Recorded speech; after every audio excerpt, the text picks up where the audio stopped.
Hello everybody, in this lecture we will learn about the how oxygen made artificially. सबसे पहले हम देखेंगे कि किस तरीके से हम ऑक्सीजन को आर्टिफिशियली बना सकते हैं। तो एयर से हम एक्सट्रैक्ट कर सकते हैं ऑक्सीजन। पहले हमें ये पता होना चाहिए कि एयर के अंदर कौन कौन से कॉन्स्टिट्यूएंट्स प्रेजेंट होते हैं। तो एयर के अंदर आपका नाइट्रोजन प्रेजेंट होता है कितना 78%, ऑक्सीजन प्रेजेंट होता है ऑलमोस्ट 21%, मतलब 20.9%, और आर्गन प्रेजेंट होता है आपका 0.90%, अदर गैसेस 0.17%, कार्बन डाइऑक्साइड 0.03%। इस तरीके से आपके कॉन्स्टिट्यूएंट्स होते हैं आपके एक एयर के अंदर। आपको चाहिए कि आपको सिर्फ चाहिए ऑक्सीजन, जो कि होता है आपका ऑलमोस्ट 21%। तो हम किस तरीके से इसको एक्सट्रैक्ट करते हैं, देखो सबसे पहले हम क्या करते हैं, एयर को हम क्या करते हैं, सक इन करते हैं। किससे? कंप्रेशर के थ्रू। जब हम कंप्रेशर में एयर को डालते हैं उससे पहले एयर को किया जाता है फिल्टर। तो एयर को फिल्टर करते हैं, जो कि एक फिल्टर, एयर फिल्टर करने की यहाँ पे मशीन होती है, जिससे एयर के अंदर प्रेजेंट सारी इंप्योरिटीज़ को वो हटा देती है। देन ये क्या करता है, यहाँ पे कंप्रेशन होता है। जो एयर होती है, जो नॉर्मल एयर होती है, उसको कंप्रेस करता है। अब जब कोई भी चीज़ कंप्रेस की जाती है, कंप्रेशन के अंदर दो वॉल्व होता है, एक होता है आपका इनलेट वॉल्व, एक होता है आपका डिस्चार्ज वॉल्व। तो इनलेट का मतलब जिस वॉल्व से, जिस रास्ते से अंदर की तरफ आती है एयर, उसको हम इनलेट वॉल्व बोलते हैं, और जिस रास्ते से वो कंप्रेस होकर बाहर जाएगी उसको हम डिस्चार्ज वॉल्व बोलेंगे। अब जो कंप्रेस होगी एयर वो अब बाहर निकलेगी। अब जो बाहर निकलेगी एयर वो वार्म होगी, गर्म होगी। अब उसको हम ठंडा करते हैं। ठंडा किसकी? फ्रीजिंग ट्यूब की वजह से, मदद से करते हैं। जो ये फ्रीजिंग ट्यूब होती है, इसके अंदर इस तरीके से एक ट्यूब होती है जिसके अंदर आपकी लिक्विड नाइट्रोजन भरी होती है। जब लिक्विड नाइट्रोजन डायरेक्ट कांटेक्ट में आती है आपके इस पूरे के पूरे पाइप के, तो जो आपकी एयर होती है उसको वो 200 डिग्री, -200 डिग्री तक ठंडा कर देती है। ठीक है, अब जब पूरी एयर -200 डिग्री तक ठंडी हो गई तो ये एक ऑलमोस्ट सॉलिड फॉर्म में कन्वर्ट हो जाती है। जब सॉलिड फॉर्म में कन्वर्ट हो गई तो इसके अंदर प्रेजेंट कार्बन डाइऑक्साइड को सेपरेट कर लिया जाता है। नेक्स्ट इसको सेपरेटर में भेज के, और जो कार्बन डाइऑक्साइड होती है वो ड्राई फॉर्म में निकलती है, तो उसको हम बोलते हैं क्या?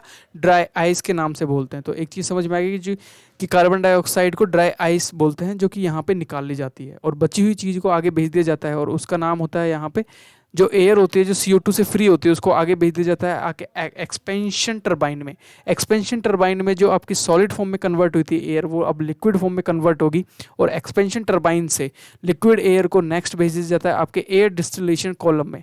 यहाँ पे 3 तरीके से टेम्परेचर चेंज होता है, जिसका नाइट्रोजन का -196 डिग्री सेल्सियस, आर्गन का -186, और लिक्विड ऑक्सीजन का -185 डिग्री सेल्सियस होता है।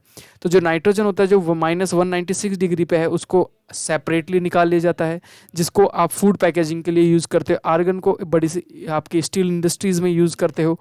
और नेक्स्ट आपका होता है लिक्विड ऑक्सीजन, जो कि हमें चाहिए था, तो इसको हम -185 डिग्री सेल्सियस पे आप निकाल लेते हो, और इसको क्या किया जाता है, इसको फिल कर देते हो सिलेंडर के अंदर। अब इसको 3 तरीके से ये अवेलेबल होता है। कौन कौन से तरीके से? पहला होता है पोर्टेबल सिलेंडर, जो कि ऑलमोस्ट 10 kg या 10 लीटर तक आपका प्रेजेंट होता है। यहाँ पे आपका इसका एक रेगुलेटर भी लगा होता है, आप रेगुलेट कर सकते हो।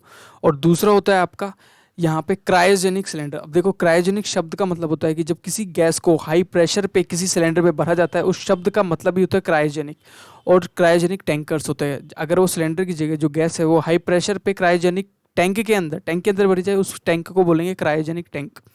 अब यहाँ पे आपको एक बात समझनी है कि कितने प्रेशर पे भरा जाता है। तो वहाँ पे आप भरते हो 200 बार, या फिर बोल दो 3000 PSI। अब आपको दोनों का मतलब सेम ही होता है। अब 200 बार का मतलब समझना, आपको 200 बार का मतलब कितना प्रेशर होता है। अभी आप जिस एटमॉस्फेयर में बैठे हो उसका प्रेशर है 0.94 बार, या फिर ऑलमोस्ट 1 बार। इसको 200 टाइम कर दो, इतने प्रेशर के साथ चीज़ों को भरा जाता है। और जब इस ऑक्सीजन को बाहर निकाला जाता है तो कितने प्रेशर के साथ निकाला जाता है कि पहले तो ये रेगुलेटर होता है जो कि रेगुलेट करता है कि कितने प्रेशर से पेशेंट के मुंह पे डाला जाएगा इसको। तो वो ऑलमोस्ट 50 PSI, जो कि होता है आपका 4.91 बार के बराबर। मतलब आप एटमॉस्फेयर का जो प्रेशर है उससे सिर्फ 4 गुना ज़्यादा प्रेशर से उसको आउटलेट, मतलब एक्सेल कराया जाता है। क्लियर होगी बात? तो इस तरीके से 3 तरीके से मिलते हैं। अगर मैं कॉमन जनरल सिलेंडर की बात करूँ, वो कुछ इस तरीके का दिखता है, लार्ज साइज का।